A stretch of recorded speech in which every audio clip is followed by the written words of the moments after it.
gotta do is read a book, open up the cover and take a look.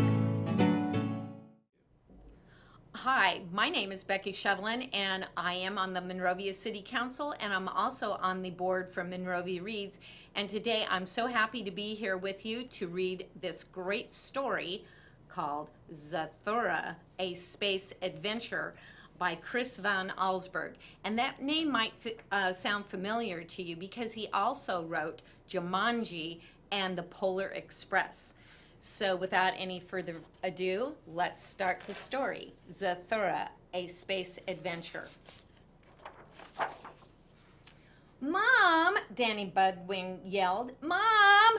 Walter and Danny's mother stopped at her son's bedroom door. Walter, she said, get off your brother. Honestly, if you don't stop pulling on his nose like that, it'll end up looking like an elephant's trunk. Oh yeah, said Walter. Then he'll need the ears to match.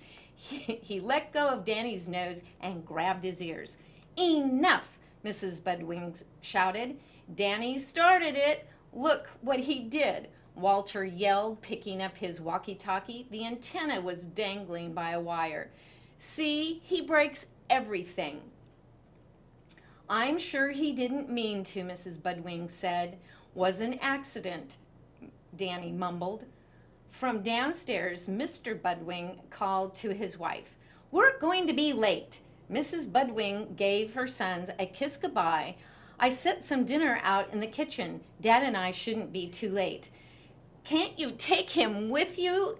Walter whined. After their parents left, Walter sat down in front of the television. Can me and you go out and play catch together? Danny asked. It's not you and it's you and I, said Walter, not me and you. And the answer is no. Danny really wanted to play. He threw Walter his hat, but Walter just ignored him. Then he tossed him a baseball and it beamed him on the head. Walter jumped up. All right, you little fungus, now you're really gonna get it. Danny bolted out of the room, down the hall, and out the front door with Walter close behind. They ran into the park across the street, but Danny couldn't outrun his brother. Walter tackled him. I'm telling, Danny cried, as Walter got a grip on his nose and pulled. Then he let go. Hey, what's that? He said. Right next to the boys was a long, thin box resting up against a tree. Walter got off his brother and picked it up. It's just some dumb old game. Here, he said, poking Danny in the stomach with the box. It's for babies like you. He trotted off as Danny read the words on the box. Jumanji, a jungle adventure. Danny stuck the game under his arm and ran home after his brother. Back inside, Danny looked at the box. It was covered with pictures of jungle animals. He took out dice, some tokens, and a very plain game board. Walter was right. It was a babyish game and probably boring too. Danny started to put it away, but discovered, jammed tightly into the bottom of the box, another board. He banged the box on the floor, and it popped out. This board was much more interesting. It showed flying saucers, rockets, and planets in outer space, with a path of colored squares leading from Earth to a purple planet called Zathura, and back to Earth. Danny had put a token on Earth, then rolled the dice. After he moved along the path, something surprising happened. A buzzing sound came from the board, and with a click, a small green card popped out of the edge right in front of him. He picked it up and read it. Meteor showers. Take evasive action. Hey, Walter, Danny started to say, what does When all of a sudden, he was interrupted by a noisy rat-tat-tat-tat-tat sound coming from the roof. Walter looked up from the television. Holy smoke, he said. Must be a hailstorm. It's not hail, shouted Danny, holding up the card. It's meteors. The noise grew louder, like 1,000 golf balls bouncing off the roof. The room got so dark, Walter turned on the lights. Then, kaboom! A rock the size of a refrigerator fell from the ceiling and crushed the television. "See," Danny said, "I told you, meteors." Walter stared at the hole in the ceiling. "Okay," he agreed, "meteors. But how did it get so dark so fast?" Through the hole, he could see what was left of his parents' bedroom, and beyond that, a black star-filled sky. "It looks like night up there." "It's not night," said Danny. "It's outer space." "What are you talking about? Geez, outer space," Walter muttered as he went to the front door. We just lost track of time. It's night, that's all." He threw open the door and almost took a step outside before he realized there was no outside there anymore, at least not the one he expected. "See," said Danny, "outer space." He led Walter back to the living room and showed him the Zathura game board and the card. Walter sat with his head in his hands, gazing at the path of colored squares that wound around the board and ended back at Earth. Looks like," said Danny, "we keep playing or we'll be up here forever." "Great," said Walter, "up here with you forever." He took a deep breath, put a token on Earth, then rolled the dice and moved along the path. The board started buzzing and click, a card popped up. He studied it silently, then tossed the card on the board. Danny leaned forward and read, "The polarity on your gravity belt is reverse." "I wonder what that means." He looked up, but Walter was gone. "Oh, there he is on the ceiling." "Walter," he called out. "Up here," answered Walter. Danny looked up and saw his brother pressed against the ceiling. "I've lost my gravity." "That's not all you're going to lose," Danny said nervously, because he could see that Walter was being pulled slowly toward the hole in the ceiling and a lonely trip into outer space. Walter realized it too and started clawing at the ceiling, but he couldn't keep himself from moving closer and closer to the hole. Danny looked around. Lying next to the meteor was the cord from the shattered television. He tossed it to Walter, who knotted it tightly to his belt. Danny grabbed the end of the cord and tied his brother to the sofa.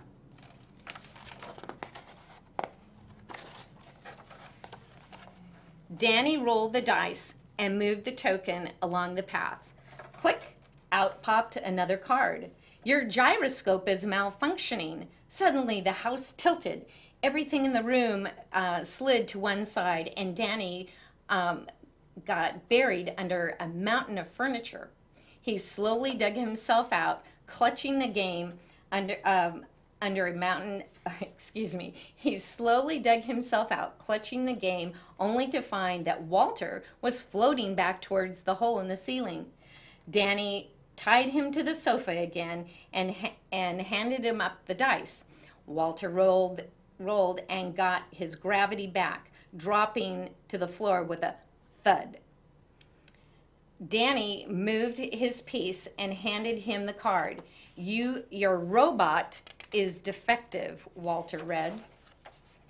From the hallway came the sound of rattling metal and a steady clank, clank, clank. The boys stared at the doorway as a shiny silver robot stepped into view. He was having trouble walking on the tilted floor. His head rotated back and forth and seemed to freeze on Walter. The robot's eyes lit up, and he spoke in an odd, mechanical voice. "Emergency! Emergency! Alien life form! Must destroy!" His claw-like metal hands snapped open and shut. "Uh-oh," Danny whispered. "I think he's talking about you."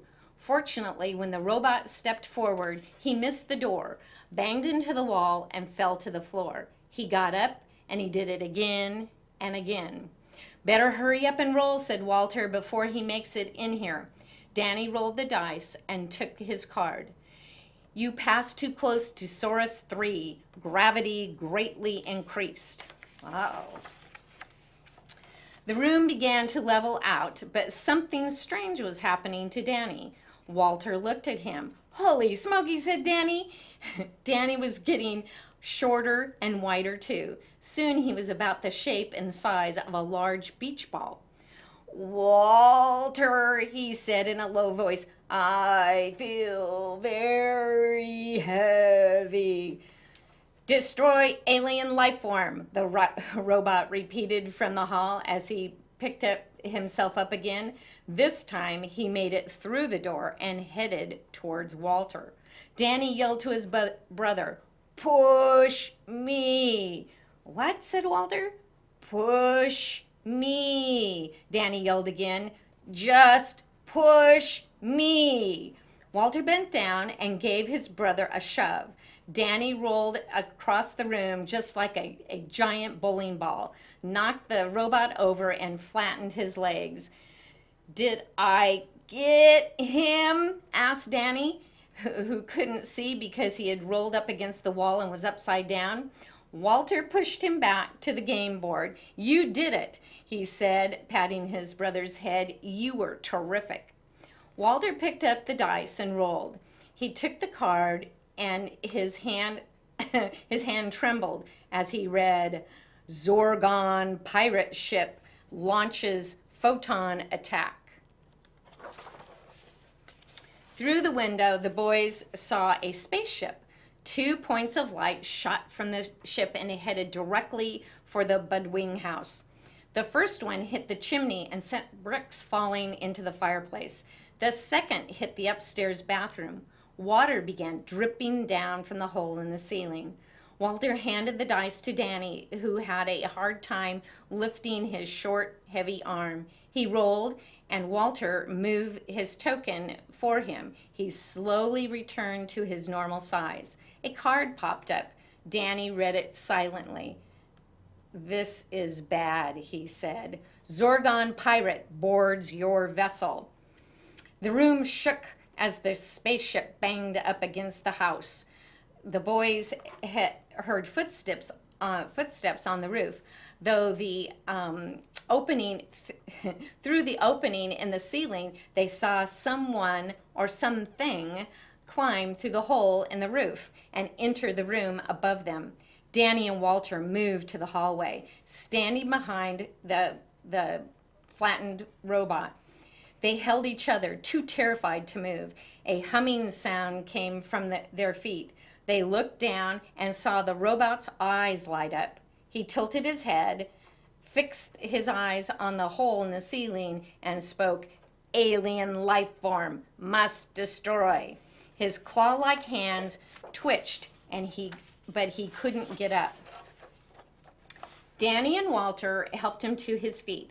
He staggered forward as the pirate's scaly tail and lizard-like legs swung down from the hole. The robot lifted one of his claws and snapped it sharply around the creature's tail. The Zorgon howled, jerking himself back through the hole with the robot still attached. He thrashed and wailed, banging against the walls overhead. Then, minus one arm, the robot dropped down through the hole. The boys heard the Zorgon scramble across the roof and saw the flash of his rockets as his ship sped away. It seemed hopeless. The robot's eyes were dark again. They'd been playing, now listen to this, they'd been playing for almost 3 hours, and their tokens rested a galaxy away from Zathura and twice that far from Earth. We're never going to make it, said Walter. Sure we are, answered Danny. He handed the dice to his brother. Me and you together, we can do it. Walter cradled the dice in his hand and sighed.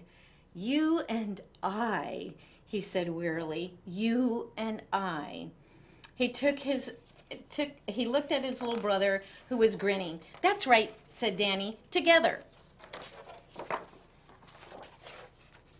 Walter rolled the dice, a 1 and a 2. He moved his token to the only black square on the board. The card popped out.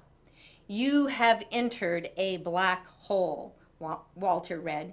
Go back in time 1 hour for each mark on the dice. So the dice equaled 3, so he's going back in time 3 hours. He jumped up and looked around the room. You see any black holes? His brother pointed to the floor. A black spot was slowly spreading under Walter's feet, like a perfectly round puddle of ink. At first, Walter thought he was sinking into it, but it was the hole that was rising. He tried to run, but he could not feel his feet. Then, as the hole rose higher, he couldn't feel his legs either. "What's going on?" he cried. Danny looked below the disc-like hole. "Walter," he said, "the bottom part of you, it's gone. You're gone." As the hole rose higher and higher, there was less and less of Walter, until only his head remained. Danny tried to pull on the hole to save what was left of his brother, but his hands passed through the blackness as if it were made of smoke. His chin dropped to his chest and he began to sob. "Danny," Walter said softly.